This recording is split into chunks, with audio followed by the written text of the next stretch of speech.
Imaginez que vous avez à peine la vingtaine et que vous vivez dans le 19e arrondissement de Paris.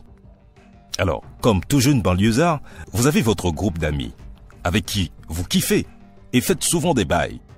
Alors, retenez bien cette partie, car elle sera très importante dans la suite de notre histoire.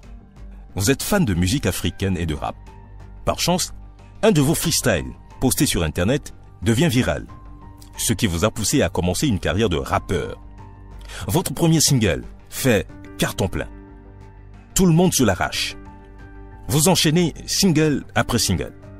Et votre premier album sort et est disque de platine.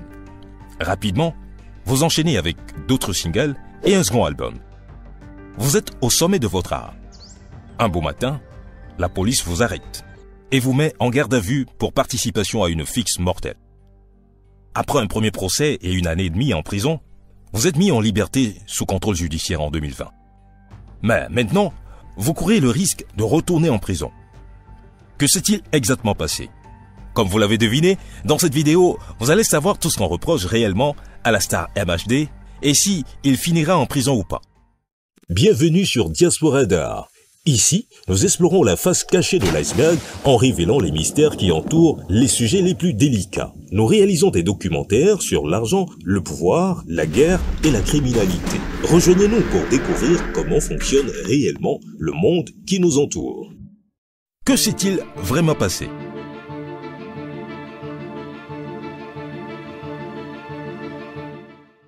Les faits remontent dans la nuit du 5 au 6 juillet 2018, lorsque les sapeurs-pompiers et les forces de l'ordre interviennent dans le 10e arrondissement de Paris. Sur les lieux, ils ont trouvé un homme gravement blessé et allongé sur le bitume. Alors qu'en cette année 2018, la carrière de MHD était déjà au sommet. Il multipliait les relations et les ambitions devenaient de plus en plus grandes.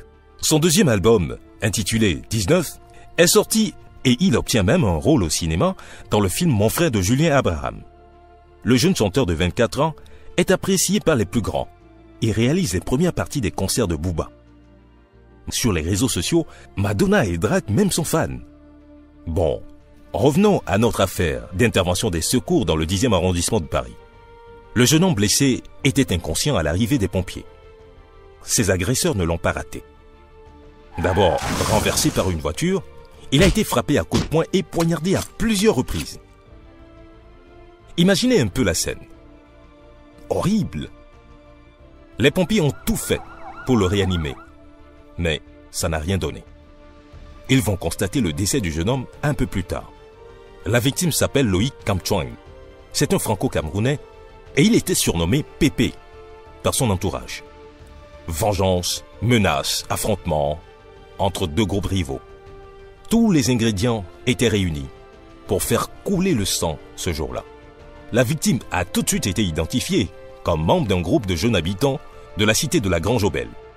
Parmi les rivaux de toujours, il y a la bande de la Cité Rouge, située au niveau de la rue des Chaufourniers où a grandi notamment le rappeur MHD. En 2017 déjà, le sang avait coulé entre les deux groupes rivaux. Les Chaufourniers avaient alors perdu un des leurs. Tous ses antécédents avaient rendu la journée du 5 juillet électrique. La tension était au sommet, d'autant plus qu'en début de soirée, des jeunes de la Grange-aux-Belles sont partis frapper un homme de la Cité Rouge parce qu'il aurait commis une agression dans l'après-midi. Les gardes de la Cité Rouge aussi ne veulent pas laisser passer l'affaire. En représailles, ils ont attaqué au couteau un jeune de la Grange-aux-Belles dans un restaurant. Leur vengeance ne va pas s'arrêter là, hein? Ils vont attendre la nuit pour frapper encore. Vêtus de couleurs sombres, avec les visages cachés avec les capuches de leurs pulls, c'est malheureusement le jeune Loïc Kamchwang qui finira par assouvir leur vengeance. Un témoin raconte qu'ils lui ont enfoncé un couteau dans l'essai. Preuve accablante.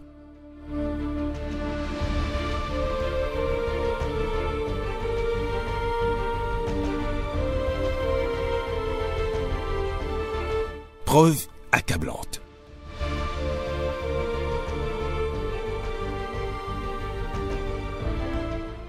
On continue pour savoir vraiment le rôle de MHD dans cette bagarre.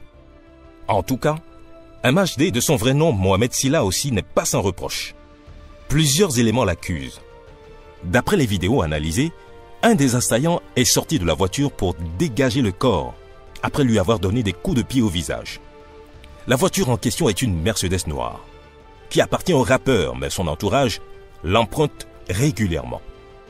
Dans cette nuit, tout est noir. Mercedes noire, survêtements sombres, visage caché. Les enquêteurs auront du boulot.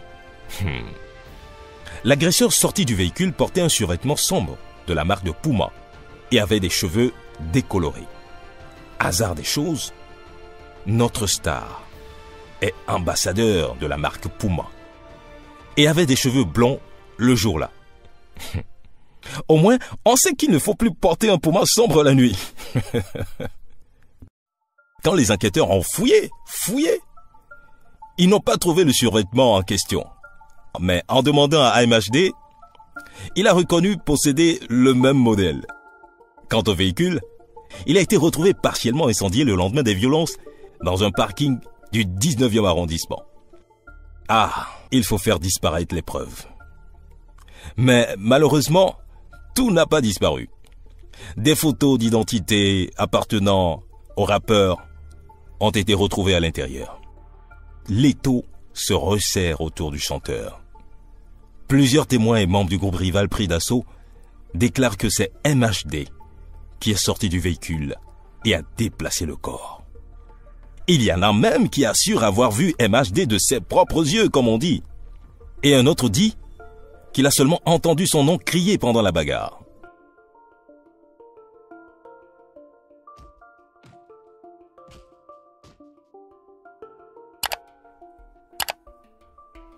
La police fait son boulot.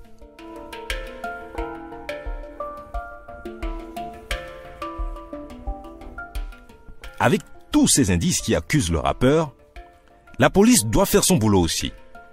Le rappeur est donc pris le 15 janvier 2019 avec d'autres suspects.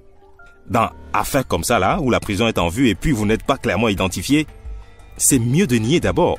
MHD et les autres suspects ont donc nié toute implication dans la bagarre qui a conduit à la mort du jeune homme. Le rappeur dit que dans la soirée des faits, qu'il a constaté aussi que sa voiture n'était plus là, alors qu'il avait confié les clés à une connaissance. Il a ajouté qu'il donne régulièrement ses vêtements aux jeunes de sa cité, donc il ne sait plus vraiment où est passé le survêtement Puma en question. Chacun essaie de sauver sa tête. Il sera quand même placé en détention provisoire pendant 18 mois et libéré sous contrôle judiciaire en juillet 2020. C'est donc en toute liberté que comparaît MHD depuis le 4 septembre 2023. Les enquêteurs ont mis plus de 4 ans pour analyser les choses. Des témoins ont été entendus. Au final, 9 personnes sont poursuivies pour le meurtre de Loïc Kamchwang. Mais l'un d'eux a pris la fuite. Il faut maintenant déterminer si les 8 accusés ont causé de près ou de loin la mort du jeune homme. Avant tout, il faut démontrer qu'il était bien présent sur les lieux et déterminer dans le détail les agissements de chacun. La tâche s'annonce difficile pour les juges. MHD était-il dans la voiture? Qui a porté le coup fatal? Le meurtre est-il le résultat d'une vengeance? Le procès est sous tension. Les témoins craignent des représailles s'ils parlent. Si les accusés sont reconnus coupables, ils encourent jusqu'à 30 ans de prison. C'est l'histoire d'une chute. MHD, l'inventeur de l'afro-trap, adulé en France et à l'étranger. Le musicien de l'année 2018, comme résumait le magazine GQ, dont l'ascension fut aussi fulgurante que la descente brutale. Mohamed Silla, alias MHD, fêtera ses 29 ans en quelques jours en plein procès. Joyeux anniversaire au passage. Si cette vidéo vous a plu, n'hésitez pas à la commenter, à cliquer sur j'aime et n'oubliez pas de vous abonner à notre chaîne Diasporadar.